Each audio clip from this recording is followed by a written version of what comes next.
All right, we live. Hello, Alright. everybody.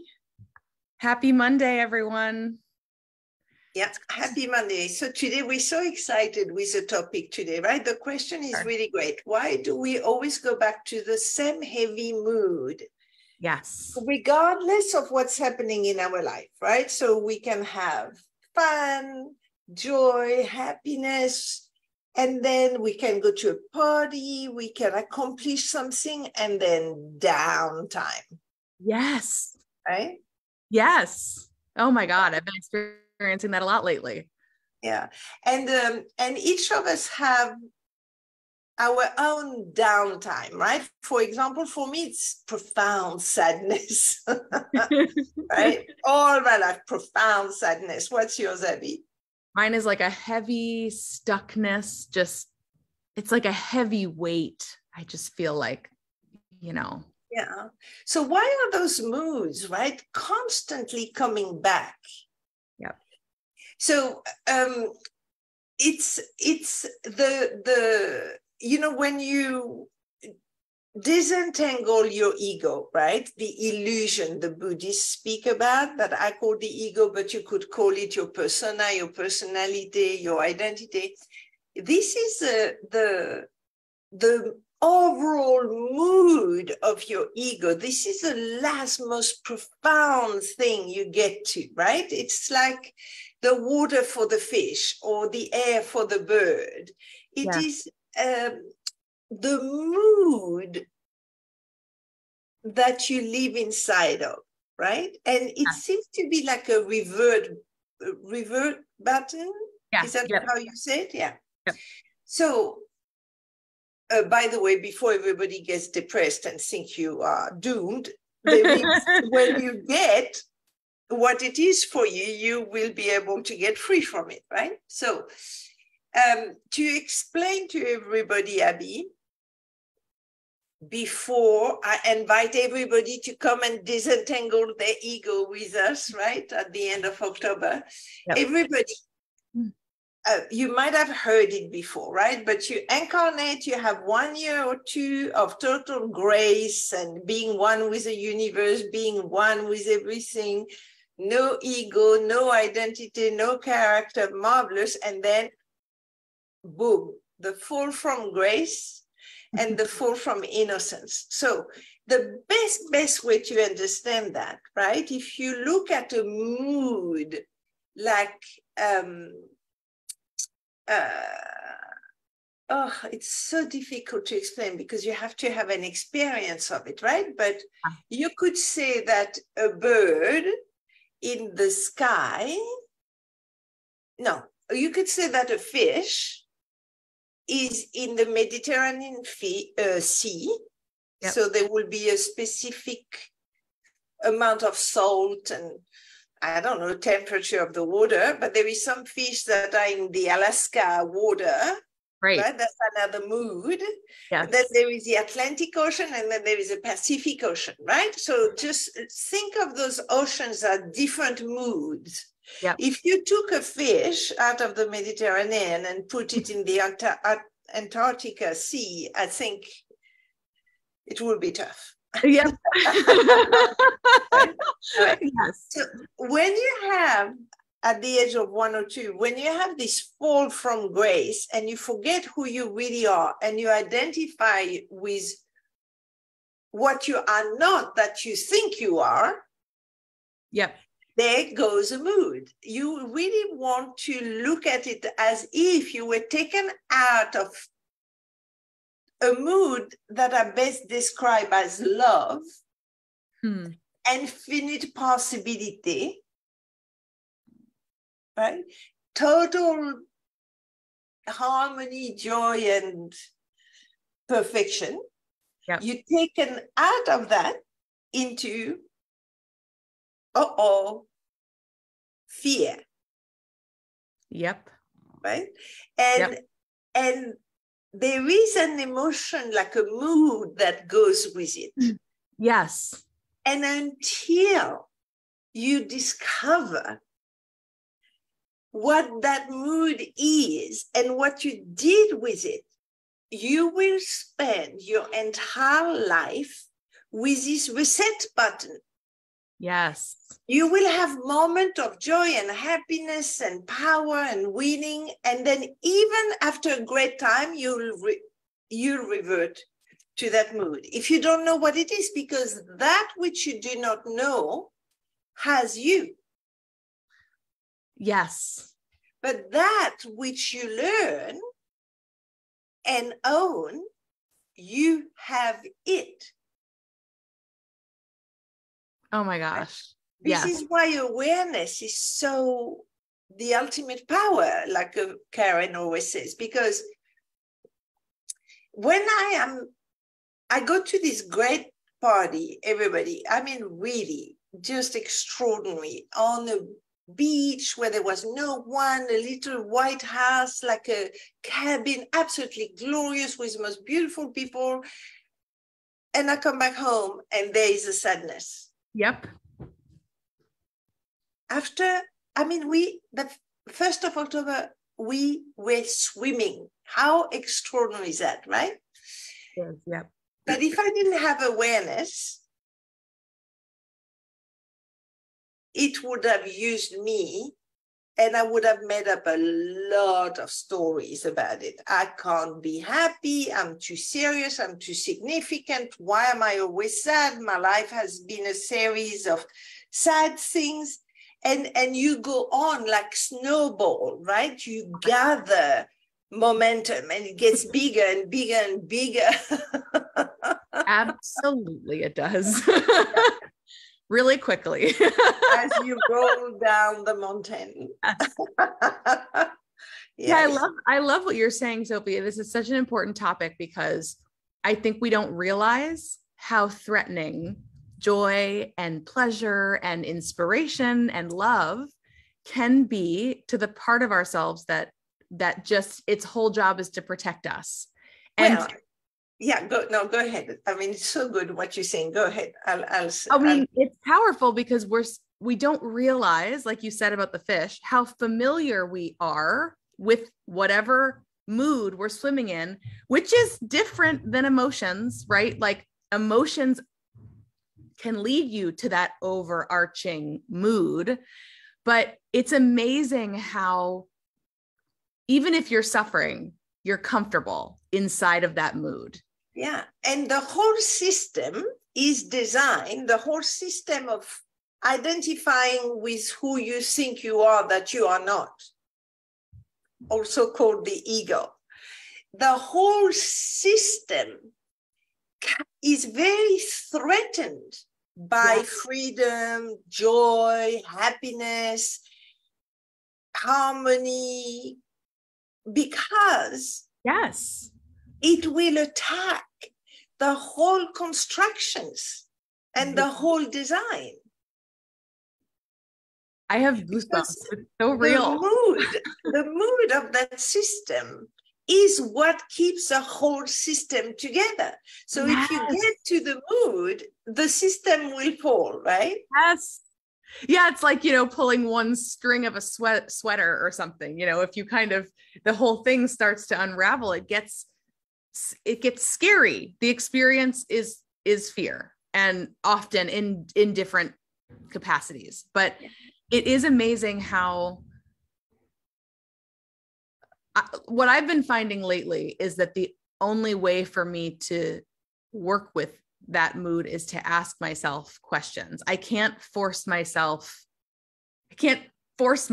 out of the mood. I can't force that heaviness. Oh, no, you don't need to do anything. Once you have the awareness of the mood, you just say, oh, this is my mood right now. Hello, ego, but this is not who I am. And you don't actually, if you try to fix the system, you will reinforce it. Totally, because you're trying to fix it inside of it. Yeah, because the more you change, the more it's the same. Yep. Right? So it's like the mood of the world right now, right? The mood of the world is one of suffering, really. Yep. I mean, how could we describe? Because I think the mood is at the personal level, familial level, societal level, country level, world level, right? National. There is moods that you get sucked in. Yep. But the whole global mood of this systemic crisis is one of fear. Yes. It is in the background of everything. If you look at the ads on television, in the news, it's fear, fear, fear, fear, fear, right? All the way. So with awareness, it allows you not to get caught in that mood, because if you try to change it or resist it, your energy goes to reinforce it. Right? It's logical. You don't need to understand. It's actually logical. If you put your energy on something, this is what you will get. Yep. Versus just noticing it and putting your energy on something else. Yes. Yeah, that's what I've been practicing lately. It's once I notice it, I ask myself questions like my higher self, I ask inside, like, what would inspire me today? And I just listen. It's been an amazing practice it really is a practice. How much of that inspiration and joy and love can I allow myself to experience? It's what capacity do I have for joy and pleasure and inspiration? Yeah. And it is, you have to have that initial awareness. Like you said, this is the ego space and I'm looking over here. Marianne Williamson was right when she said, it's not your smallness that most frightens you, it's your greatness. But it's not you that gets frightened, not the real you, your soul. It's your ego that gets frightened by the greatness. Yes. Oh my God. I have such goosebumps right now because it's so true. It is so true. And we are so quick to make ourselves small again when we feel the bigness of our light. We're just so quick to go back. Yes. And the thing, Abby, is there are a lot of people that are trying to change the system, fix the system, make changes, improve, stand for what works, all those movements, which is really, I respect and admire the courage of people, like their willingness to not give up, right? But it will not work. You cannot fix the system. The system of the ego and the survival is perfect. It is designed for that mood. Yeah.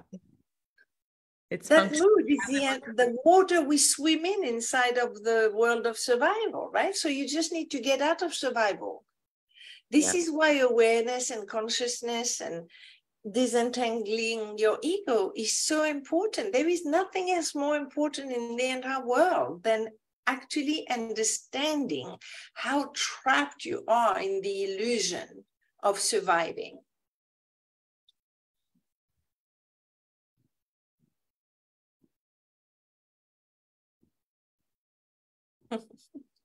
And once you get it, you and I, we were talking, everybody, about this course that we have starting at the end of October. And we always are surprised that there is not 5 million people in it, right?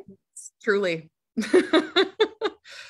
But we never stop, right? We do webinar and we do live Facebook to just encourage all of you to disentangle your ego. Right? And why we never stop is once you're outside of the system of survival, even if you have some hiccup, right, and you get back in and out and back in and out, it is the only thing there is to contribute to others, right? That's true. There is nothing else. And you watch every single person that has left the world of survival and is now located, profoundly related to who they really are in the sea of love. All they want is to contribute. It's natural. You don't have to force it. Frankly, it's my favorite thing in the entire world. I have to make myself stop. That's right. Right? Because it becomes who you are. this oneness of not being able to leave others swim in dirty water. Exactly. Yeah. So that's our call for today. Do our course. It starts at the end of October. It's at 12 on Saturday, so that we try Saturday so that, you know, many of you don't work at the weekend. It's for an hour and a half every week for 10 weeks with no free on Thanksgiving, obviously free at Christmas. And it is so powerful. So Abby will post a link underneath. I will. Yeah. It's very powerful and it's live. Like the courses are live. It's not recorded. And I'll just say one more thing about it. I mean, it's live, but we record the live. So if somebody has to miss a session, everything's recorded. Yeah. Yeah. Yeah, exactly. Sorry about that. I'll say one more thing about it, because I was talking with someone yesterday who has done this course with you. And of course I've done it multiple times. And this person called me to ask, was your experience after the course just really quiet and just this total peace? And I was like, no, mine was, I was awake, alive, energized for the first time, ready to live my life. And as we were talking through it, I realized that's what is so powerful about this, is that each person leaves this course getting exactly what they need for their soul. The outcome can't be described specifically. Each person, for who they really are, gets what they need for their life. I got leadership out of it. That's what I got. When I did it, I was in my 30s, and all I wanted was to provide the leadership for people to get what I got, right? So, and I never considered leadership before in my life, and I have never stopped since then, 35 years. That's amazing. I don't think I've ever heard you say that before. That's amazing. Yeah. That's amazing. Suddenly I said, oh, I can contribute to other people. I spent my entire life thinking that everybody lived their own life in a, separate, and you took care of your own business and you didn't look at what other people were saying. And suddenly I got, the yes, I can. Oh, yes, I can. That's amazing. Yeah. That's amazing. Yeah. So I really encourage people to come and find what your soul is calling you for specifically. Yeah. All right, Abby, everybody will get our passion, but even if you should I check? Yeah. Oh, yeah. See if there is any questions or anything. Questions or comments. Let's see. I don't think so. Let me look. What, we don't have Kim today? I know, I don't think I say with her questions. No, I don't see any. But as usual, if you're watching the recording, you're very welcome to say whatever you'd like underneath or ask questions. Yeah, and Abby posts those calls on YouTube, everybody, on our channel. So it would be really great if you could share it with the people you love, so we can inspire more and more people, right? I don't think you can share from the group, but if you go to YouTube, you can share. Yeah, yes, exactly. And there is all the videos, and it will be really great way to contribute. All right, we love you, and we'll speak to you next week. Yeah, we love you guys. Have a great week. Bye. Bye.